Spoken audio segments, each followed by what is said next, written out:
what is logistics តើអ្វីទៅជាវិស័យភស្តុភារកម្មហើយហេតុអ្វីបានជាវិស័យនេះមានសារៈសំខាន់សម្រាប់អ្នកនាំទំនិញចូលនិងអ្នកនាំទំនិញចេញជម្រាបសួរបងប្អូនទាំងអស់គ្នាដែលកំពុងតែទស្សនានៅ channel មួយនេះខ្ញុំបាទឈ្មោះអឹមសម្បូរជាស្ថាបនិកនៃក្រុមហ៊ុនដឹកជញ្ជូន Care Logistics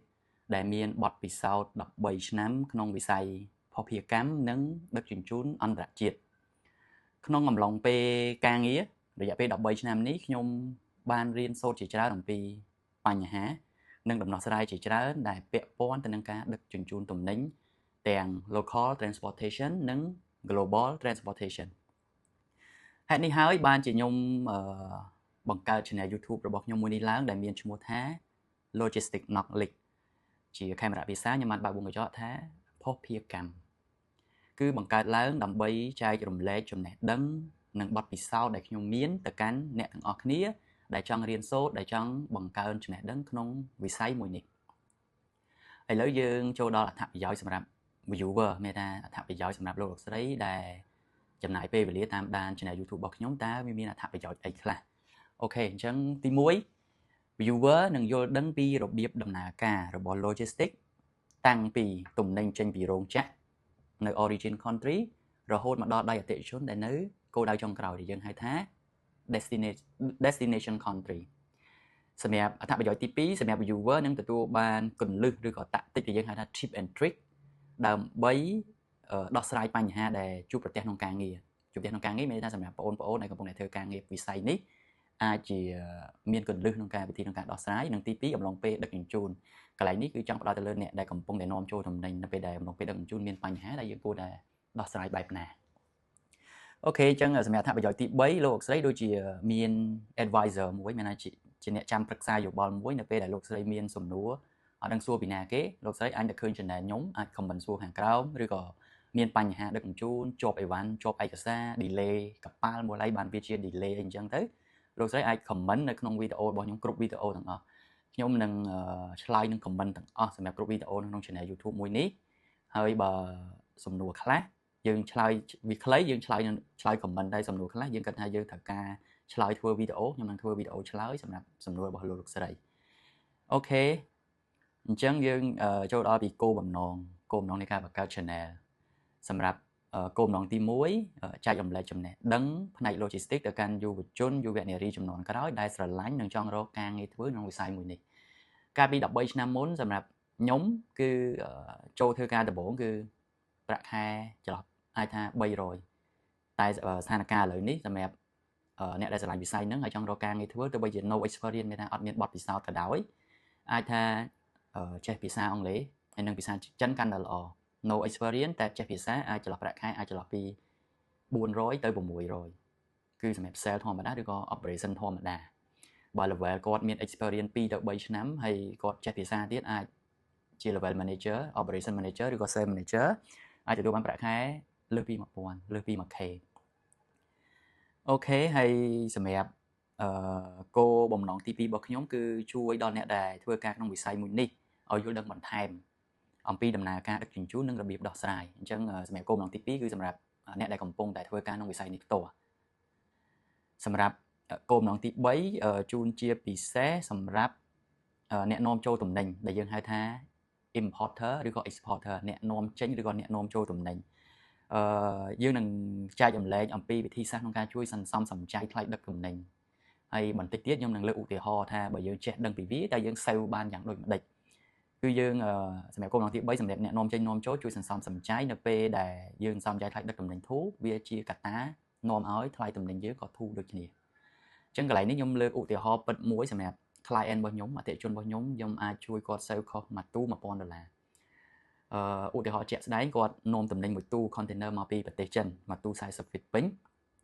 ពេលហ្នឹងគាត់ពីរោងចក្រមួយទៀតដែលគាត់កំពុងធ្វើពីមុនហ្នឹងគឺ Term H Work មានថាគាត់ហ្នឹងគឺជាអ្នកទិញនៅ Cambodia ហ្នឹងគឺគាត់គឺជាអ្នកថ្លៃ pay ទាំងអស់ថ្លៃដឹកជញ្ជូនហើយពាក់ព័ន្ធមួយ term ហ្នឹងខ្ញុំនឹងចេញនៅវីដេអូបន្តទៀត term ហ្នឹងគឺវាពិតជាសំខាន់សម្រាប់អ្នកនាំចូលទំនិញបើគាត់ដឹងពីវាគឺ save cost មែនតើអញ្ចឹងចូលដល់រឿងយើងវិញមានថាគាត់ទិញសម្ភារចក្រទី1កាលពីដំបូងហ្នឹងគឺគាត់អត់បាន របៀបចរចាគាត់ដឹងពីក្បួនចរចាគឺរោងចក្រគាត់ឲ្យយើងហ្នឹងចេញថ្លៃដឹងជូនទាំងអស់អញ្ចឹងនៅពេលដែលគាត់មកជួបខ្ញុំតែគាត់ថាគាត់នឹងដូររោងចក្រគាត់ទៅទិញរោងចក្រទី2ឬយើងហៅថា supplier ហ្នឹងខ្ញុំឲ្យគាត់ចរចាថ្លៃអីវ៉ាន់សិនកុំណាតើណាចរចាថ្លៃធើមានតែឥឡូវគាត់ទិញទៅអីវ៉ាន់ហ្នឹងប្រមាណ10000 piece ប្រមាណ1000កញ្ចប់សម្រាប់ទូ40 feet ហ្នឹងគាត់ខ្ញុំឲ្យគាត់ចរចាថ្លៃតំណែងហើយចាំចរចាមួយធើមដំបូងខ្ញុំឲ្យគាត់យកធើម CIS មានថាឲ្យខាងចិនដឹកជញ្ជូនពីចិនបុកមួយថ្លៃ Ocean Freight យើងធ្វើត្រឹម CIS យើងធ្វើត្រឹមកំពង់ផែយើងឯងអញ្ចឹងយើងគោលបំណងរបស់ខ្ញុំដែលឲ្យគាត់ឲ្យធ្វើ CIS ហ្នឹងច្បាស់ជាចិនគាត់ចរចាឲ្យគាត់ចរចាឲ្យធ្វើ FOB ឬក៏ H-work ឯងអញ្ចឹងសម្រាប់វីដេអូថ្មីយើងពិបាកយល់បន្តិចសម្រាប់បងប្អូនពាក់ព័ន្ធមួយ H-work FOB និង CIS អីហ្នឹងតែកុំភ័យ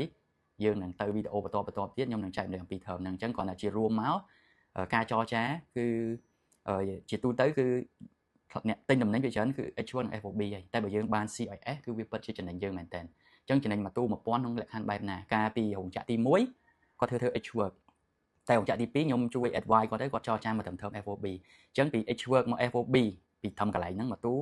ទាំង H-work ពី FOB ហ្នឹងមានន័យថាយើងបានចំណេញថ្លៃរៀបចំឯកសារនៅចិនថ្លៃ pick up ថ្លៃ tracking ថ្លៃអីទាំងអស់នៅក្នុងប្រទេសចិនហ្នឹងគឺគាត់គិតបូកដកទៅគាត់ចំណេញមួយទូ1000អញ្ចឹងឧទាហរណ៍ថាគាត់នាំចូលមួយខែ10ទូអញ្ចឹងគាត់ថា term ហ្នឹងគាត់ចំណេញមួយខែ$10000ក្នុងករណីគាត់ថាយកមួយខែមក10ទូណាអញ្ចឹងនេះគាត់ជាឧទាហរណ៍ខ្លីមួយគឺជា tip មួយសម្រាប់ពាក់ព័ន្ធមួយលក្ខខណ្ឌដឹងជូនវាមានចំណេះដឹងអីផ្សេងទៀតដែលយើងត្រូវដឹងពីកលុកកលៈដឹងពីបច្ចេកទេសវាហើយវានឹងរុញឲ្យយើងជួយសេវថ្លៃដើមនៃតំណែងអូខេនេះគឺជាសម្រាប់គោលបំណងសម្រាប់ការបង្កើត YouTube ហ្នឹងអញ្ចឹងយើងសង្ខេបមកវិញមានថាជាសរុបមកវិញជារួម channel របស់ខ្ញុំមួយនេះlogistic knowledge ឬបើកបង្កញ្ចក់ហៅថាភស្តុភារកម្មហ្នឹងគឺជាកន្លែងសម្រាប់ចែករំលែកចំណេះដឹងបទពិសោធន៍និងដំណោះស្រាយពិតប្រាកដក្នុងវិស័យ logistics ខ្ញុំជឿជាក់ថាវានឹងមានប្រយោជន៍សម្រាប់អ្នកទស្សនាឬក៏យើងហៅថា viewer វាជាអត្ថប្រយោជន៍សម្រាប់អ្នកទាំងអស់គ្នាដែលបានចំណាយពេលវេលាតាមដាន channel មួយនេះអូខេហើយជាចុងក្រោយបើសិនបើអ្នកទាំងអស់គ្នាចាប់អារម្មណ៍និងចំណេះដឹងក្នុងវិស័យ logistics មានជាលើកជាម្រាមដៃ10ក្នុងការជួយចុច subscribe ឬក៏ជាការឆ្លាញ់ចូលចិត្តអាចជួយជាការចុច like ដាក់សញ្ញាកណ្ដឹងដើម្បីនៅពេលដែលខ្ញុំ upload វីដេអូទៅលោកស្រីនឹង alert មានថានឹងទទួលបានវីដេអូមុនគេយើងអាចតាមដានមុនគេហើយកុំភ្លេចលោកស្រីកុំភ្លេចទុក comment មានន័យថាសួរចង់ឆ្ងល់អីសួរអីពាក់ព័ន្ធមួយវិស័យដឹងជូនលោកស្រីអាចទម្លាក់ comment ខាងក្រោមឬក៏លោកស្រីមាន experience បទពិសោធន៍ពាក់ព័ន្ធពីការងារដឹងជូនធ្វើយ៉ាងណាដើម្បីជួយសន្សំចៃថ្លៃដឹកលោកស្រីក៏អាច comment នៅខាងក្រោមបានដែរដើម្បីជួយឲ្យអ្នកក្រោយដែលគាត់មិនមានបទពិសោធន៍ឲ្យគាត់អាច learn យើងអាច learn ពីគ្នាទៅវិញទៅមកបានហើយសម្រាប់វីដេអូបន្ទាប់របស់ខ្ញុំជា episode ទី1វីដេអូនេះគឺយើង introduce មានថាណែនាំពី channel របស់ខ្ញុំយើងនឹងនិយាយអំពីអីគេ channel ហ្នឹងយើងទទួលបានអត្ថប្រយោជន៍អីគេហើយសម្រាប់វីដេអូបន្ទាប់ episode ទី1របស់ខ្ញុំនឹងនិយាយអំពីតើអ្វីទៅជាភស្តុភារកម្មគេថាយើង what is logistics ហ្នឹងអញ្ចឹង logistics វាជាអីគេអញ្ចឹង episode ទី1របស់ខ្ញុំនឹងនិយាយអំពីប្រធានបទមួយហ្នឹងបាទហើយជាចុងក្រោយក៏សូមអរគុណដល់លោកស្រីសម្រាប់ការចំណាយពេលវេលាទស្សនាហើយខ្ញុំក៏សូមជូនពរឲ្យលោកស្រីជួបតែសេចក្តីសុខនិងសុភមង្គល